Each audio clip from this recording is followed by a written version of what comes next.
Welcome back to another episode of Off the Bench, Northern Arizona Prep Sports, presented by Rice Accounting and Jackson Hewitt Tax Services, Cottonwood Parks and Recreation, and Gettles High Desert Mechanical.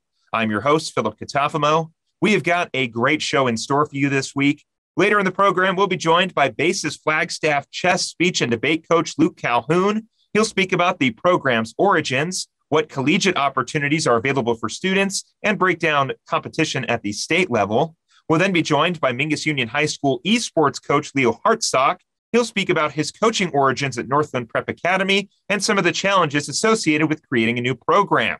And when we return from break, we'll be joined by Coconino High School girls basketball coach Cassie Schrader to talk about her second season coaching the program, how her team rallied around a fellow teammate, and preview their next game on January 18th.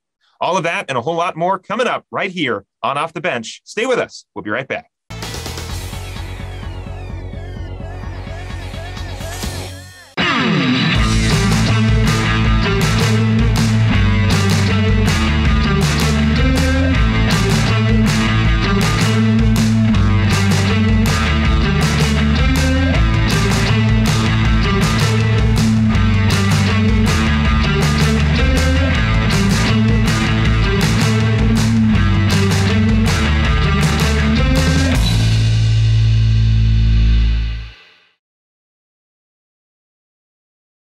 Two things we can count on every year. A new set of tax rules and great weather here in Northern Arizona. Jackson Hewitt Tax Service, locally owned and operated by Lewis Rice since 1997, is here for you all year long. Your neighborhood Jackson Hewitt Tax Office will help you in all of your taxing situations. Electronic filing is always free with your tax preparation at Jackson Hewitt Tax Service. Get more in return. Call 1-800-234-1040 for an office near you.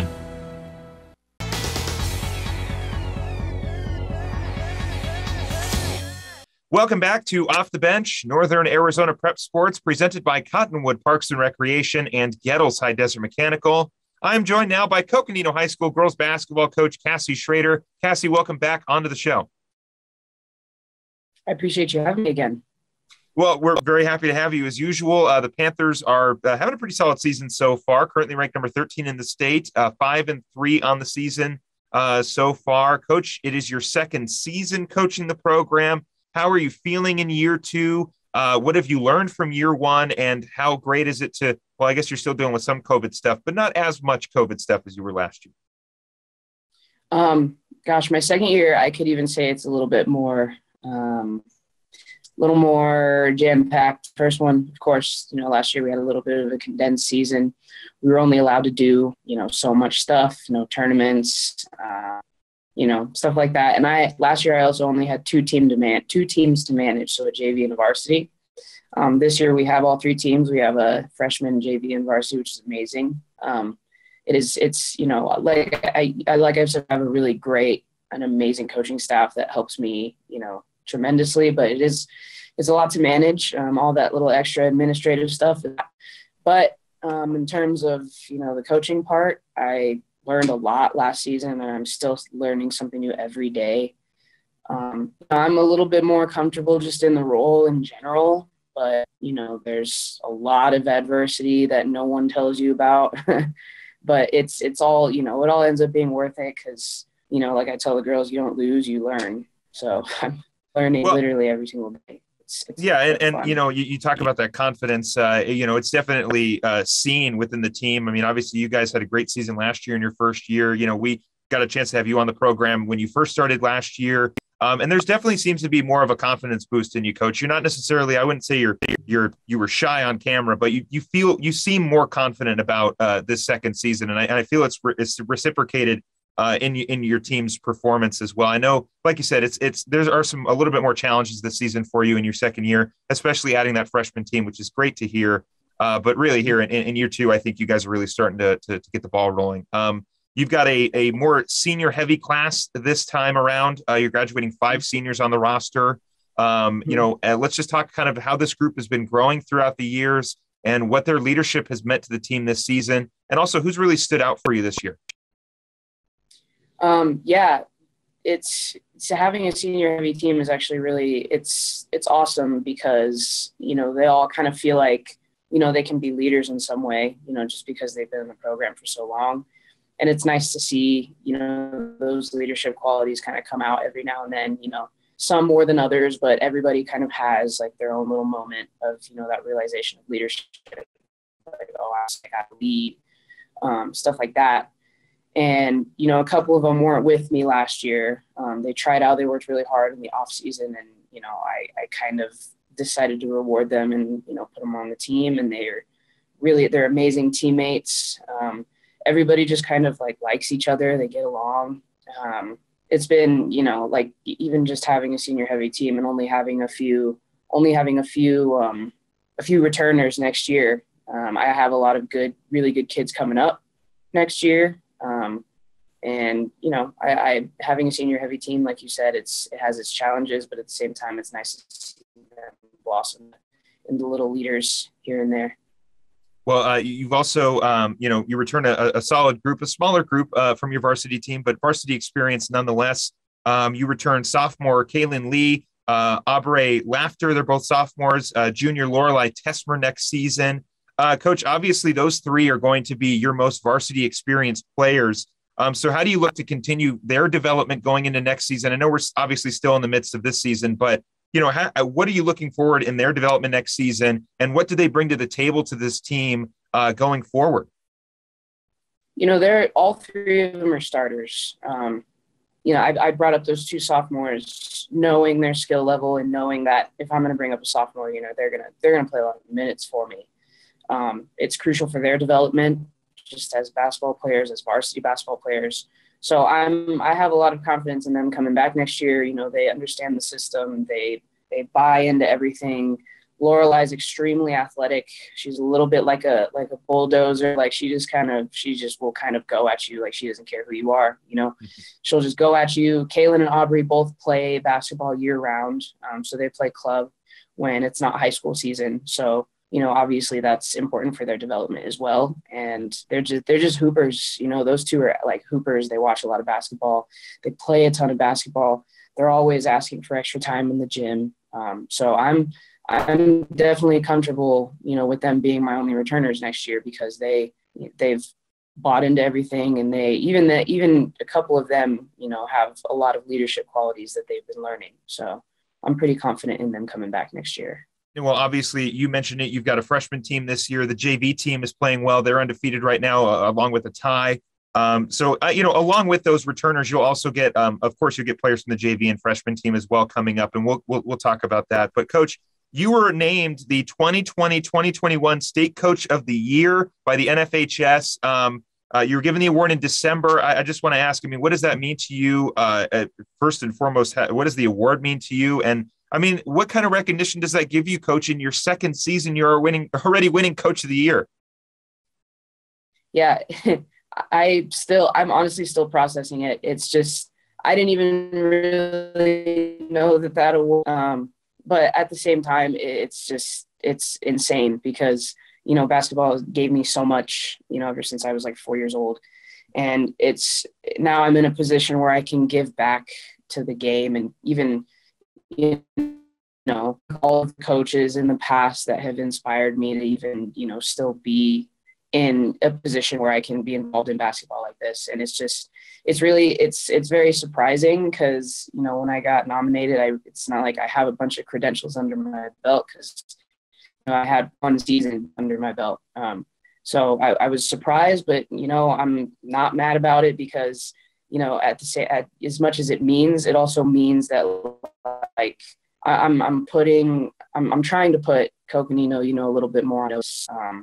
Not that they haven't been, but it's just a kind of, I want it to be the place where, parents want to send their kids because they're confident in, them being able to develop into a good basketball player, into a good human. And, that the award itself, it means a lot, but I really hope that kind of, helps people see a little bit more of Coconino's girls basketball program as like a, almost like a powerhouse. That's obviously my goal. I was given this job to, try and create something like that. And that's all I want to do in terms of, basketball players, and just like coming out as, productive parts of society. and strong, empowered women, growing up into good mothers, into good coworkers, roommates, whatever they decide to be. So that's really my goal there. And that award just kind of, it kind of accentuates my desire for that. Well, Coach, you talk about building not only, strong women for the working class or wherever life takes them going forward after high school, but you've got an interesting situation at Coconino High School, something that I'm sure coaches have dealt with before, but, you've got a senior in Alexis Contreras. Last year, she misses her junior year to give birth to her daughter, Dahlia.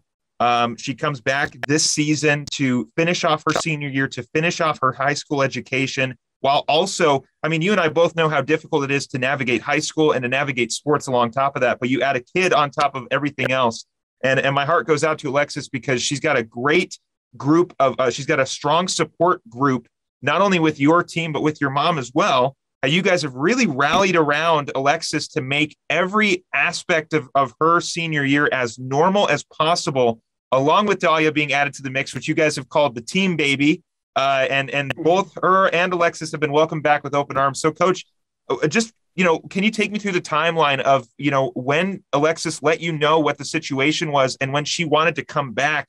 And why did you feel it was so important to bring her back to the program with her particular situation? For sure. Alexis is a really good kid. Ever since she was a freshman, I coached her. She was a freshman, sophomore on JV. So, she knows me pretty well. She felt pretty comfortable telling me. I know she was nervous, but, she just kind of asked me out to lunch. And I just thought it was, because I hadn't seen her in a while, and it was just like, okay, yeah, cool, let's go get some lunch. And she just she didn't even beat around the bush. She's like, I have something to tell you. What? And she told me that she wasn't going to play that year because she was pregnant. And I really thought she was joking. I'm not going to, you can ask her. She had to convince me for about 5-10 minutes because I really thought she was messing with me. Wow. So, it was crazy, but I respected that she felt so comfortable telling me just in, a regular setting like that.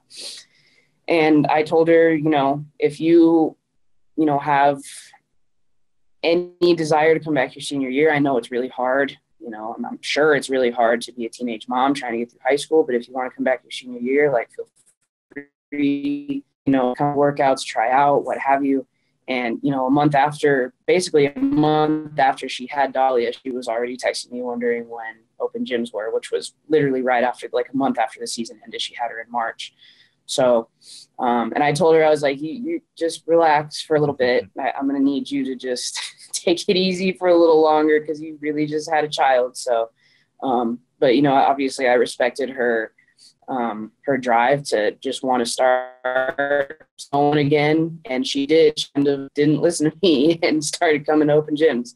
And obviously I wasn't mad. This was just more me looking out for her. But she came every day. We were in the weight room a lot. She was in the weight room with us. Sometimes she would kind of feel bad telling me, she's like, oh, I don't have anybody to watch her. I'm like, it's really seriously okay. You have a child. So please make that your priority. And she does. It's not that she doesn't, but she worked really hard. She improved a lot. She asked for a lot of extra time in the gym. And, that kind of ended up just me wanting to reward that and, give her a spot on the varsity team for her last year. And the team, was very excited. Even the JV and freshmen were very excited about, whenever she brings her daughter by, stuff like that. And, like you said, my mom, every time I look back in the stands at home games, my mom is holding baby. And it's really funny. She has a ton of support. Her family's super supportive. Her boyfriend, Garrett, is also he works his butt off and he is a really good dad. He just graduated last year in high school. And, she's got a lot. She's got a lot of support coming around her. And, that makes it possible for her to be at practice pretty much every day and, just be dedicated to the team. And I just think she's said it a bunch of times. She's kind of just happy to be here. And she feels like she can be normal at basketball and, doesn't have to necessarily worry so much about being a teen mom for a couple hours. And I know for a fact that she's just happy to be there and we're definitely happy to have her. She's a great teammate. She works hard. So that's really all you can ask for, even in this situation. Well, Coach, I had asked, I had asked you what the award for Coach of the Year meant, and you said that you didn't have a whole lot of credentials. So when they asked you about, when you were presented the award, it was obviously a little shocking. But Coach, I got to say that answer is probably the reason why you were given Coach of the Year award. I mean, a situation like that is very tough for a lot of people involved, and to embrace it the way that you guys have, I think is probably the reason why you won Coach of the Year. But with that being said, Coach, you guys take on Flagstaff on January 18th. So we are out of time, but I do want to say best of luck against Flagstaff. I know you love playing against Coach Johnson, and best of luck down the stretch of the season as well. I'm sure we'll touch base when you guys come down to the end of it. Yeah, absolutely. I appreciate you having me. Hopefully we'll talk again soon. We're going to take a quick break. When we come back, we'll be joined by BASIS Flagstaff Chess speech and debate coach Luke Calhoun right here on Off the Bench. Don't go anywhere.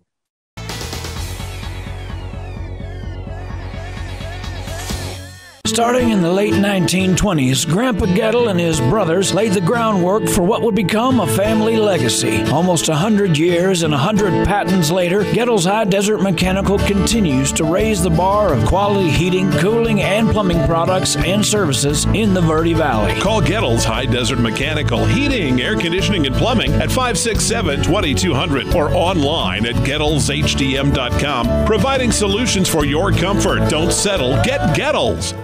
Two things we can count on every year: a new set of tax rules and great weather here in northern Arizona. Jackson Hewitt Tax Service, locally owned and operated by Lewis Rice since 1997, is here for you all year long. Your neighborhood Jackson Hewitt Tax Office will help you in all of your taxing situations. Electronic filing is always free with your tax preparation at Jackson Hewitt Tax Service. Get more in return. Call 1-800-234-1040 for an office near you.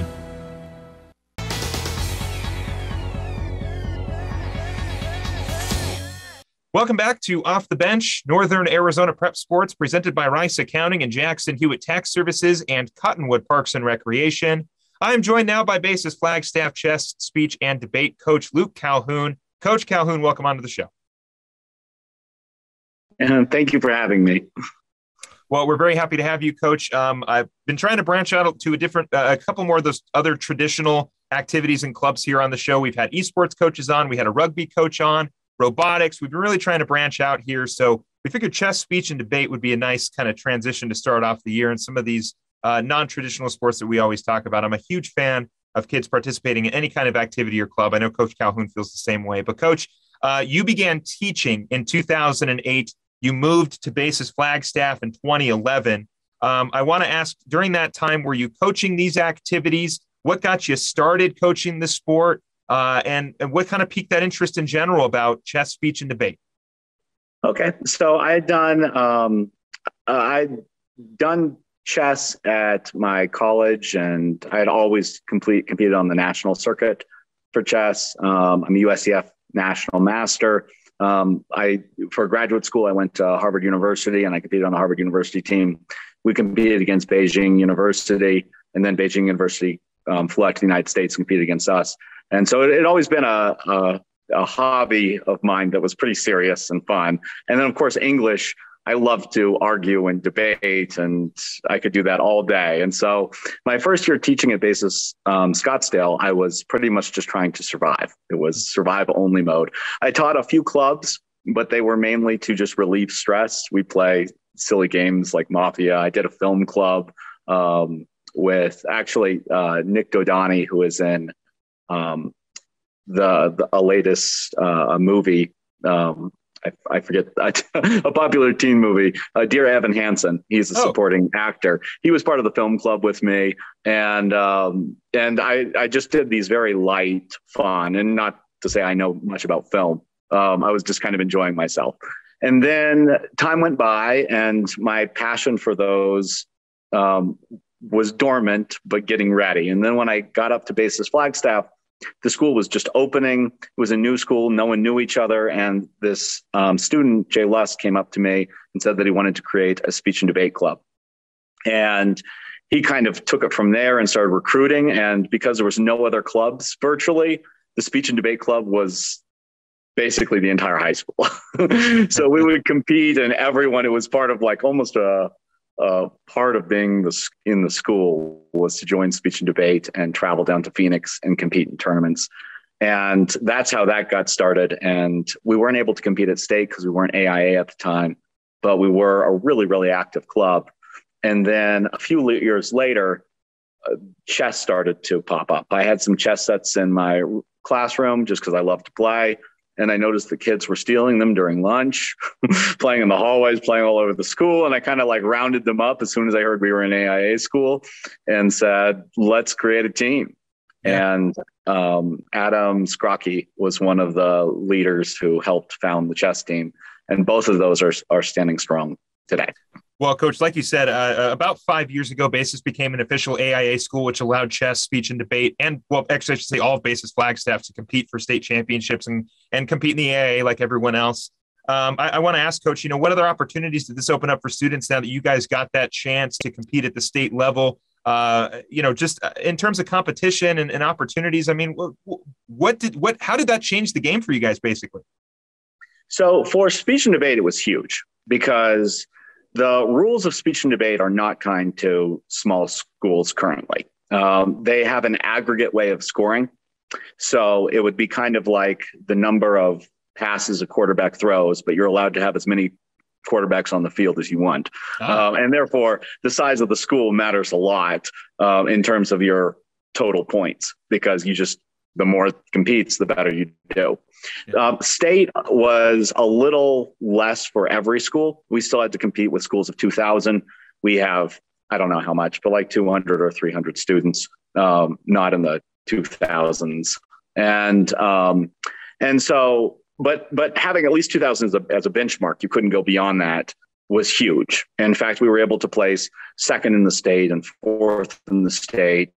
And suddenly it created a whole new team atmosphere rather than speech and debate just being individuals. We had national champion. Like we had a student who placed 8th in the entire United States in debate from our school. Wow. And we had a history of very, very strong debaters and speech finalists. But this element of we could do it as a team was completely new at AIA. And then over in the chess world, chess, you basically can't compete except as individuals unless you're part of AIA.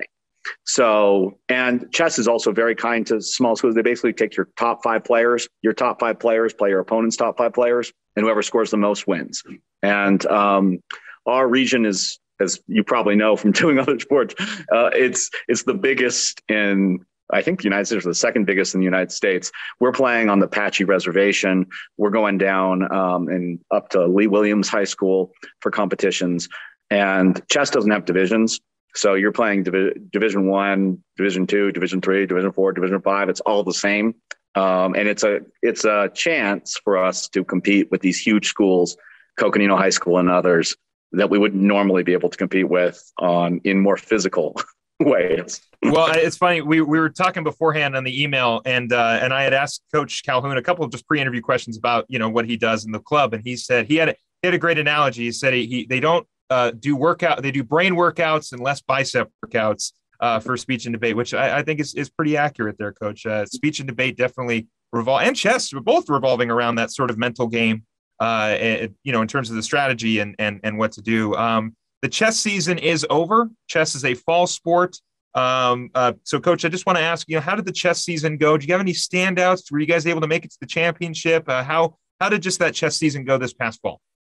Yeah, so chess is it's an interesting, there's a lot of debate about whether it's a sport. If I said it was a sport, my basketball coach is going to ream me. So I have to be very careful here. But most people don't know this, but we've never had an overweight world chess champion in the history of chess. Just because the level of endurance, some of these games are 4 to 5 hours.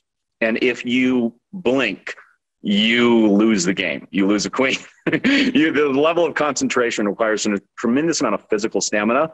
And it's actually become kind of protocols on a lot of top tier chess teams to incorporate physical exercise and stamina as part of the preparation for the events. Okay. And we've had a pretty solid club. We competed, ever since we competed, we've been region champions. So we've had 5 region championships in a row. And then this was our 6th one. Last year was an off year for basketball. There was only 2 teams competing. in our entire region because of COVID. But this year we were placed second for the first time, and it was kind of a building year. But we're a very freshman-heavy team, and I thought we did really, really well. With COVID protocols and stuff, it was sometimes difficult to like even fill the 5 spots because chess, you got to get really close to them without a mask, and it really depends on the comfort levels. You need the whole family involved and the risk levels, and then that changed. The fall, it looked like it was going to go great over the summer, and then suddenly we had that swing back, and so that was part of the challenge. So we made it to the state championship. We placed 18th. We're all in the state, which is pretty good for a school of 300 high schoolers, competing with some of the really big, intense schools. So I'm really proud of them. Maya Osmanbekov and her brother Aiden Osmanbekov were definitely standouts, as well as Nathaniel Pepez. Some of our varsity players were playing tremendous chess, like definitely up and coming chess players. Pleasure to teach. Well, that's fantastic, Coach. Congratulations on completing the season. Obviously, like you said, 2020 provided a lot of kind of weird challenges for everybody. And here in 2021 to 2022, I guess, thankfully, some of those challenges have been alleviated, and you guys were able to compete, obviously. And a nice core freshman, you guys can be carrying that group of kids into next season. So that's great. Continue to build off that. Like you mentioned, you guys had a pretty successful season here. So that's just great experience for some of your kids. I want to ask, though, obviously, BASIS Flagstaff, smaller schools. This is a question I've asked a few of the BASIS Flagstaff coaches, but I'm curious if it also happens with chess, speech, and debate. Small school means you're sharing kids with different programs. I'm curious, Coach, do you have any dual sport athletes on the chess team or the speech and debate team? Yeah, almost all everyone does everything here. So we have kids doing basketball and chess, and they sync actually pretty well. We've had soccer chess. That's a really common combo. Even volleyball chess. Really it syncs. And then also chess, speech, and debate, although the chess people tend to be a little more mathy and the speech and debate tend to be a little more. But I have one, Maya Osmanbekov is on both. She's the head of the debate team, and she's also our board 1 for chess. So she's just kind of an all-rounder on both, and sometimes it dabbles into that physical world. Additionally, one strength of recruiting from BASIS Flagstaff for me is that the students are pretty academic. We have to take, the 6 AP exams is required in order to graduate, and they're taking AP calculus in as early as 10th grade. So these are some pretty academically smart kids. They're very capable. Now that comes with challenges though, because I'm not just splitting time with basketball. I'm splitting time with APs and academics, and we were practicing, I think, about 1/5 as much as some of the other teams just to accommodate all of the scholastic pressures on the kids and what that meant. Obviously, you mentioned those AP classes. That workload just goes from 10 to about 50. You're doubling your workload. You're doubling the papers you're writing, if it's in English or math, whatever it is. AP classes are very hard. I can't imagine trying to balance chess and basketball and volleyball and cross country and 17 other things to try to get it done. But, Coach, you mentioned you got a lot of freshmen this year. I'm curious, how do you approach kind of a new player to chess? Obviously, you want to open the door to everybody in terms of skill level. How do you kind of approach somebody who may not be super familiar with chess or may have had just kind of limited experience with it, and they come to your team and go, I want to compete? Yeah, so I think this is the challenge, especially with chess. It's one of those intimidating things people associate with brainiacs, and so it can get hard because there's security issues with kids. I don't want to seem like I'm not smart, or I don't want to. Maybe I'm not good enough to join, and that's tricky. The better the team, the harder it gets. So when we were winning the region, our recruitment was super low because people just get crushed if they went to club, and then suddenly those kids graduate and we're left completely depleted. I think, and it also depends on the vision. So this year I had a strong vision that we should have fun. So in the past I've said, this is the openings you're going to play. We're going to have some lecture formats during class. We're going to I'm going to just teach you chess and strategy. The problem is that's not always very fun.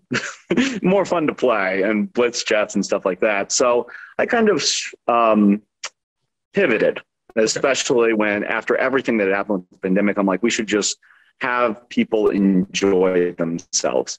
So I'm going to recommend openings, but not require it. We're going to have lots of days where we just do fun things and we just play games.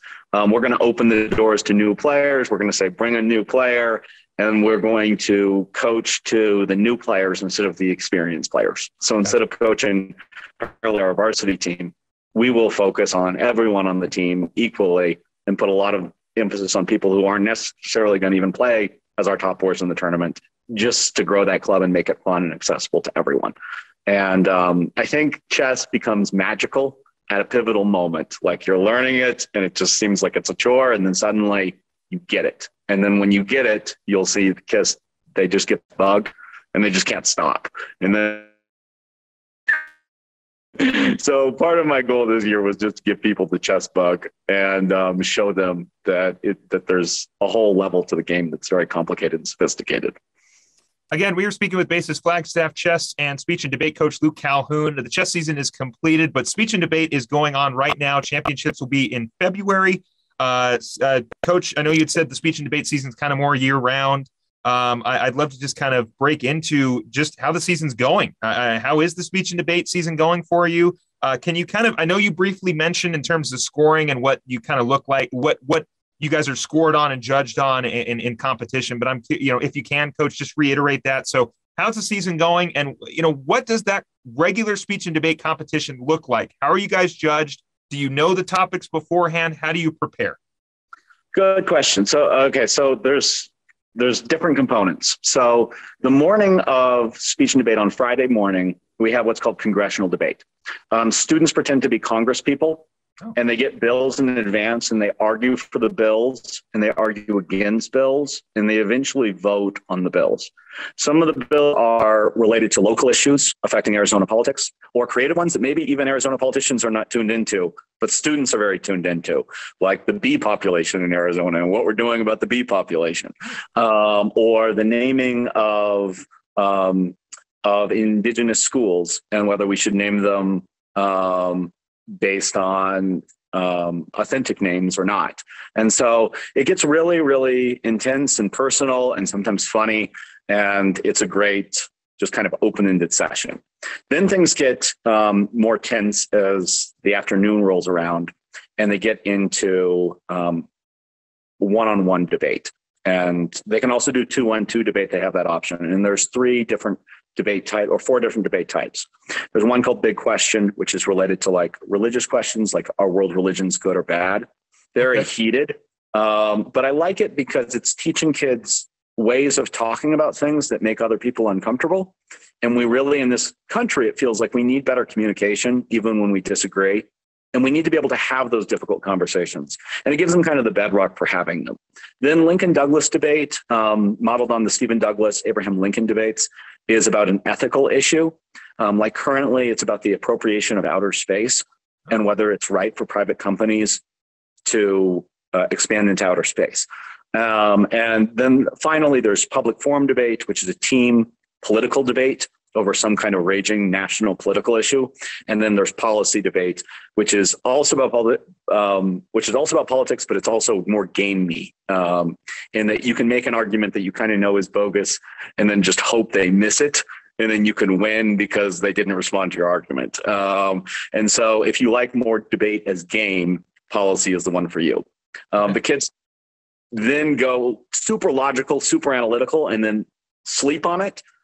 And then they wait to see if they're invited to the playoffs, which are called out rounds. And then that night, a select few will be invited back to debate. And then it's playoff style, one elimination, till there's only one sole debate champion. Saturday morning, they're competing in speech events, which are completely different. They will act out a book or a poem or do a duo skit or deliver an original speech, or have 5 minutes to deliver a speech on a topic they only learned about a moment ago. So some people are fly by the seat. I like to procrastinate and see what it's going to be. Some are, I've got my speech memorized. I'm a creative person. Some are like, there's one for teaching where you teach on an issue. There's like every element of creativity in pairs or solo. There's something for everyone there. And then there it's about like, there are also playoffs there, and there's a champion there in each of the respective events. But there it's about like getting to know the student and figuring out where they're most creative and what they're most passionate about.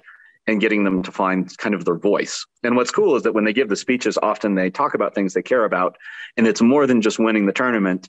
It's a chance to showcase what they're about and how they feel the world should change. Well, Coach Calhoun, that's incredible. Again, BASIS Flagstaff Chess speech and debate coach Luke Calhoun. Coach Calhoun, I really want to thank you for coming on the show and giving us an idea as to, how chess and speech and debate break down.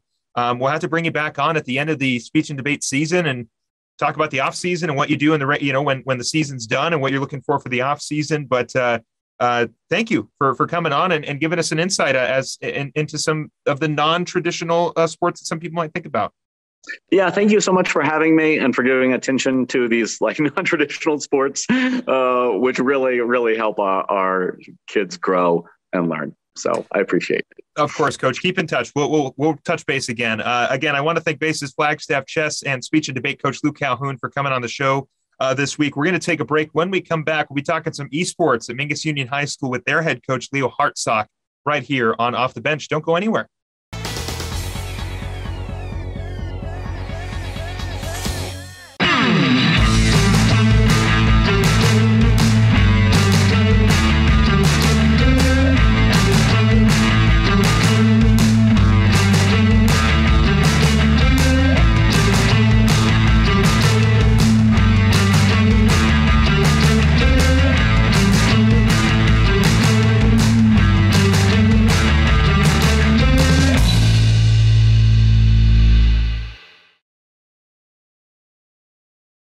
Starting in the late 1920s, Grandpa Gettle and his brothers laid the groundwork for what would become a family legacy. Almost 100 years and 100 patents later, Gettle's High Desert Mechanical continues to raise the bar of quality heating, cooling, and plumbing products and services in the Verde Valley. Call Gettle's High Desert Mechanical Heating, Air Conditioning, and Plumbing at 567-2200 or online at GettlesHDM.com, providing solutions for your comfort. Don't settle. Get Gettles.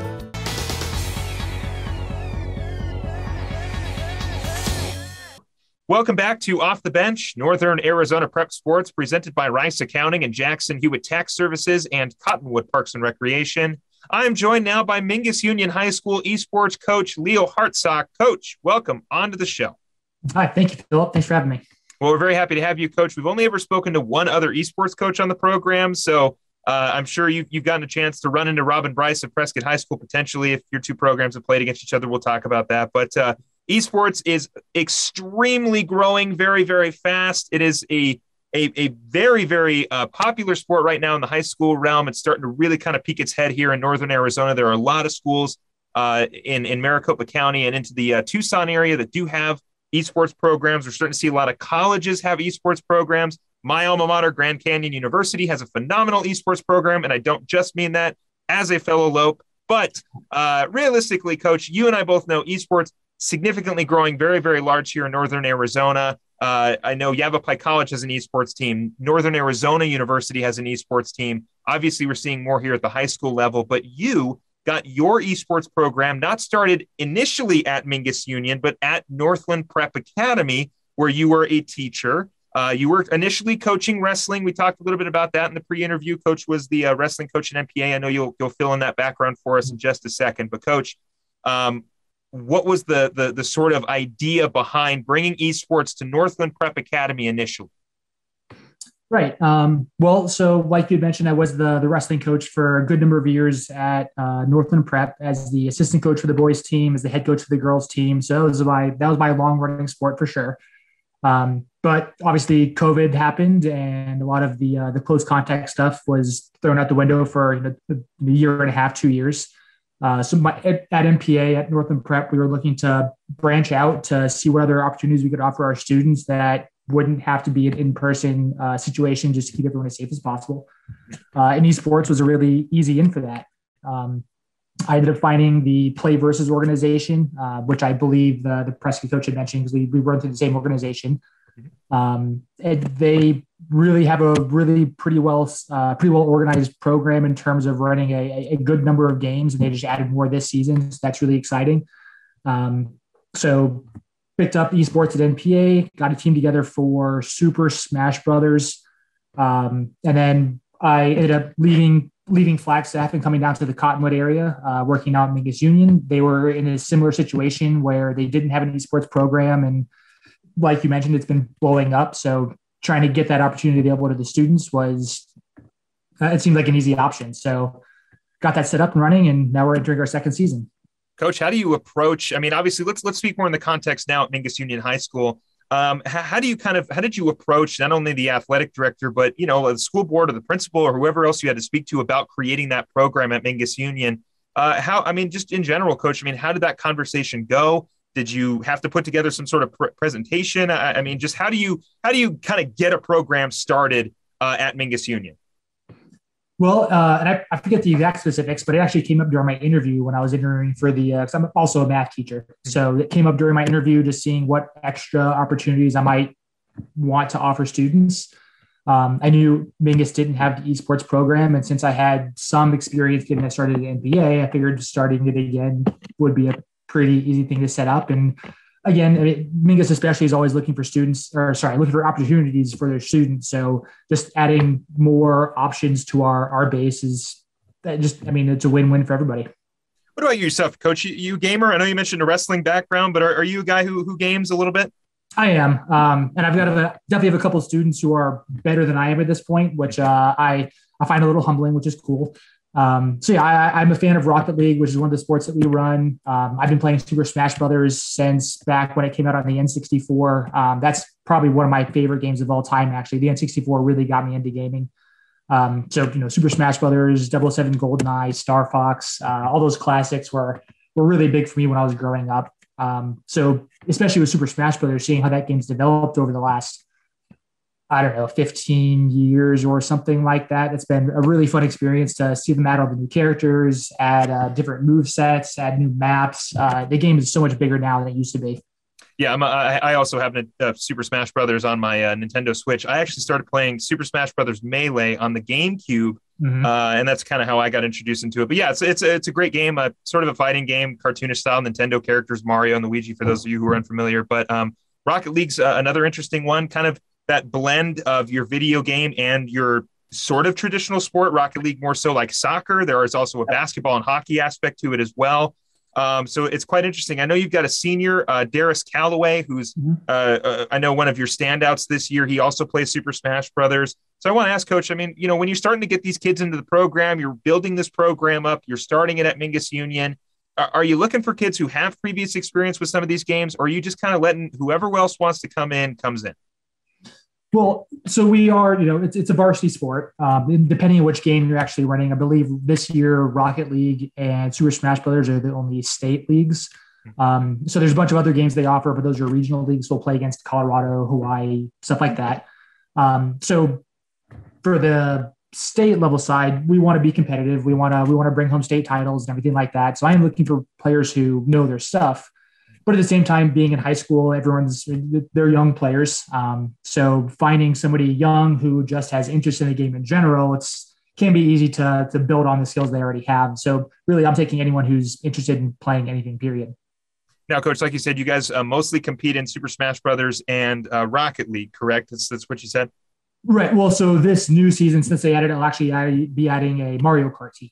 Okay. That's one of the new games they added for this season. So we will be running 3 sports ideally this season. Last year, it was just the Rocket League and the Mario Super Smash Brothers. So with that, Coach, could we see more of an implementation going forward of utilizing some of those traditional sport video games like Madden, FIFA, 2K? Obviously, Madden's got its own league. The NBA 2K league is very, very prominent now. Could we see more, maybe like an MLB The Show, start to make its way to esports at the high school level? I'm sure you've got kids who love sports games. No, totally. And honestly, in terms of just getting approval for those games, sports games are a lot easier than, let's say, your Halo or your Call of Duty, which are the shooters, which are obviously hot topics in high school. The more games that anybody offers, you're going to find players who like those games. And again, giving them the opportunity to do something like that with a team at the high school level, which can lead to scholarship opportunities, college scholarships, just playing professionally right out the gate if they're really, really good and have good broadcasting skills.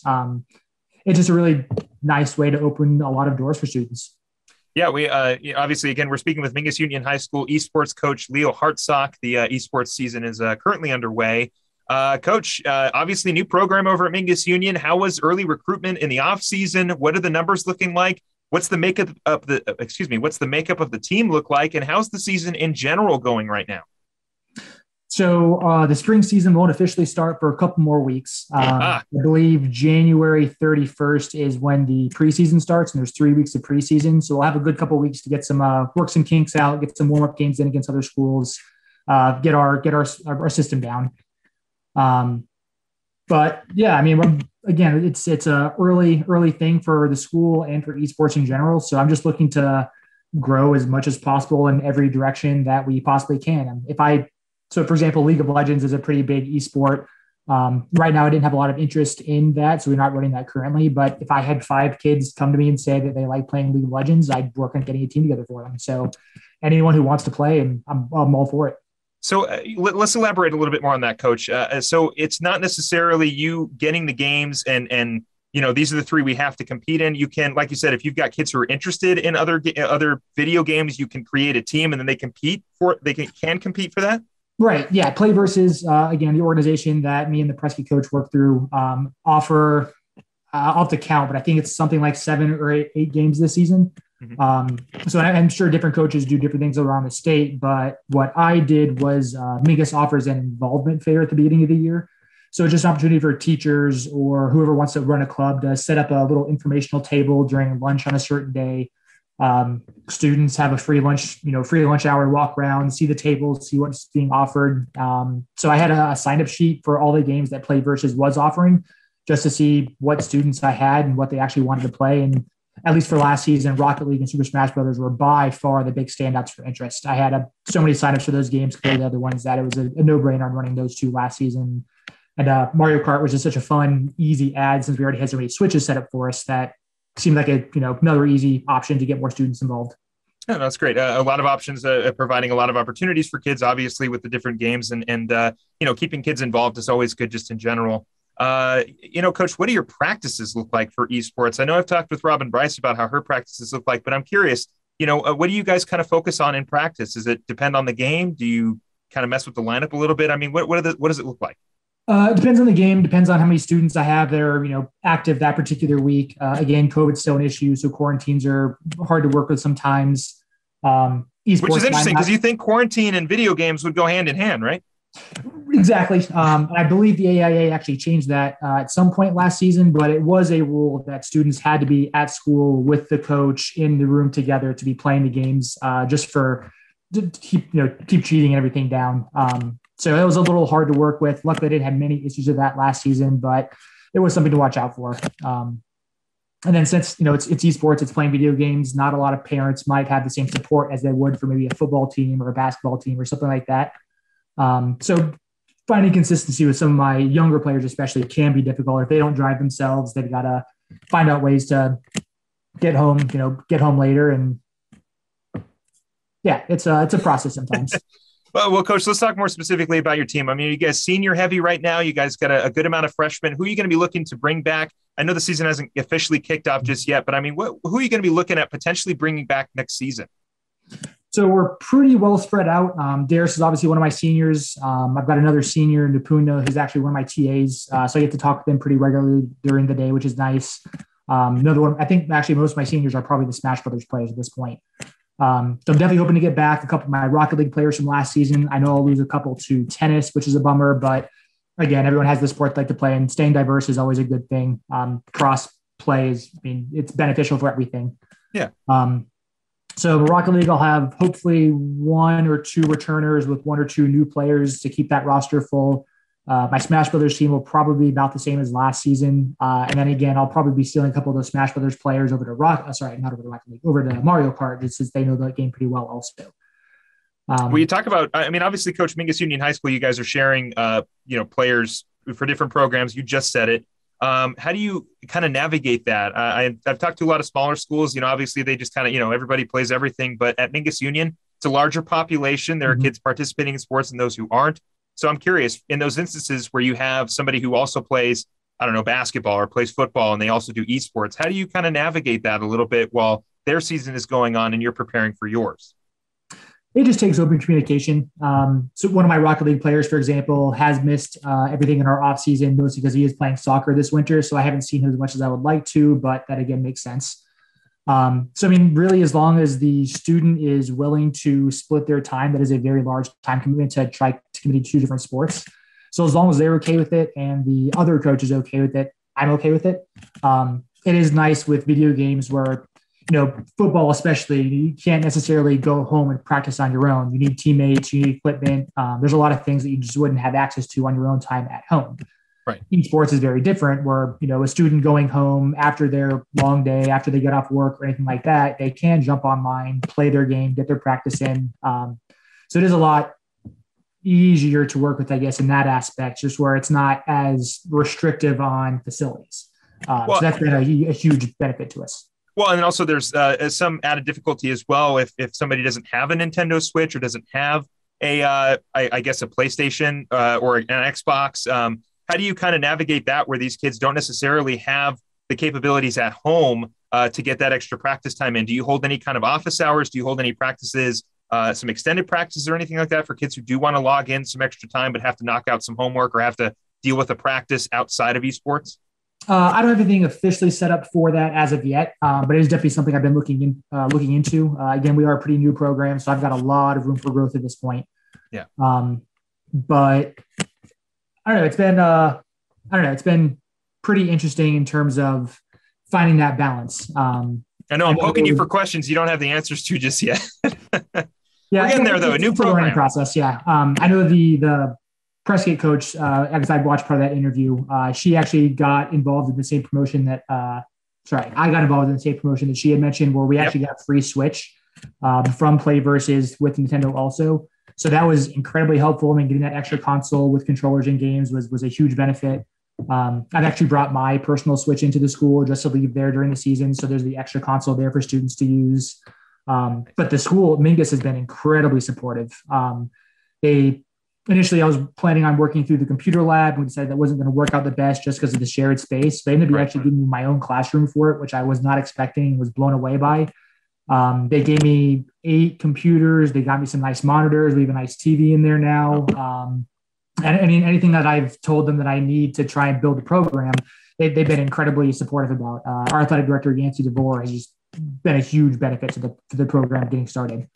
Yeah, I'm very familiar with Yancey DeVore. He is a friend of the show, and I totally agree. I mean, he's a big fan, just like myself, of kids participating in any kind of activity or club or sport, whatever it is. Structure is always great for kids during high school and even before then. I just got 2 questions for you. Again, Coach, we're speaking with Mingus Union High School eSports coach Leo Hartsock. Coach, first and foremost, it's a question that's been hovering in my mind for a little while since eSports really started to blow up, or at least when I started hearing more and more about it when I was out of high school. So I want to ask, I mean, obviously some parents, not big fans of their kids playing video games professionally or in general. I know my mom wasn't the biggest fan of me playing video games instead of studying or doing something else or going outside and playing. But there are a lot of benefits to eSports. There's the organizational aspect of it. You're still playing on a team. There are a lot of the same concepts in traditional sports that you get in eSports.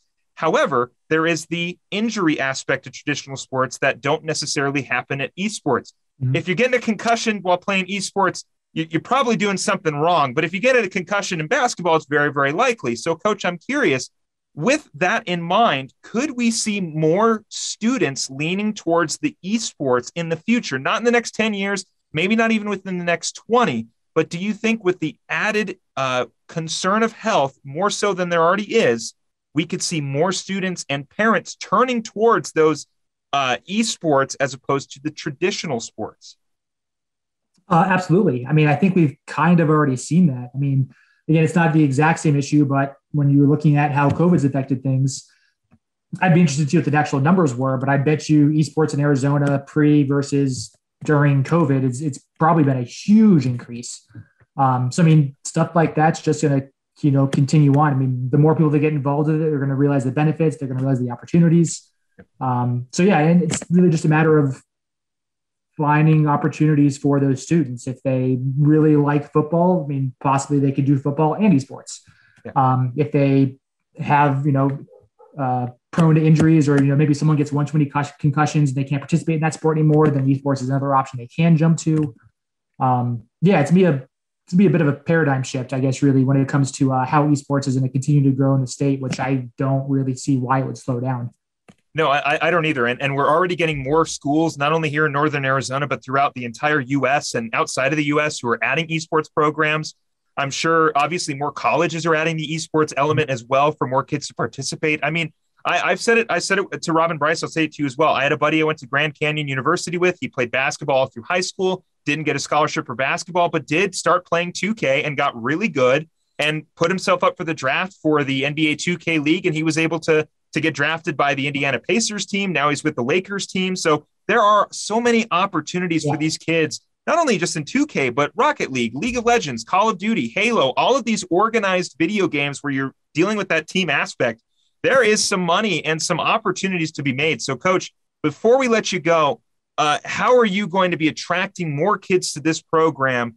And I mean, how do you get more kids interested in general in esports?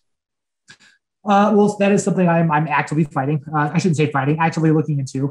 But yeah, no, Mingus is just such a large student population that I think if I can just find a way to let the kids know which sports are available, or which games are available within esports, then it's really a matter of just seeing what students are going to click with. The more priorly athletically based students might be more drawn to the Madden, the FIFA, the Rocket League, but then you have, your first person shooters, you have Super Smash Brothers, which is its own different, fighting style games. So there's so many different types of games that you can really find something that a lot of students are going to like. So I'm just looking forward to word of mouth. I think starting off, that's the best way to get things started. If the kids I currently have are enjoying it, they'll talk to their friends, invite their friends. And then the more people that started getting invited out like that, they'll get that taste of what esports is like. And as soon as they like it, hopefully just snatch them up my roster. Yeah. Well, hey, Coach, I appreciate it. And best of luck with the program going forward. I'm sure we'll touch base again once the season is officially underway. But congratulations on starting the program over at Mingus Union High School. I'm excited to see how this program and so many more in Northern Arizona start to grow and attract more kids to esports. There is a home for everybody in high school. You just got to find it. So, Coach, again, Mingus Union High School esports coach Leo Hartsock, thank you very much for coming on the show. No, thanks for having me. Have a good day. We're going to that's going to do it for this week's show. I'm Philip Catalfamo, wishing you a great rest of your week. We'll see you again next time.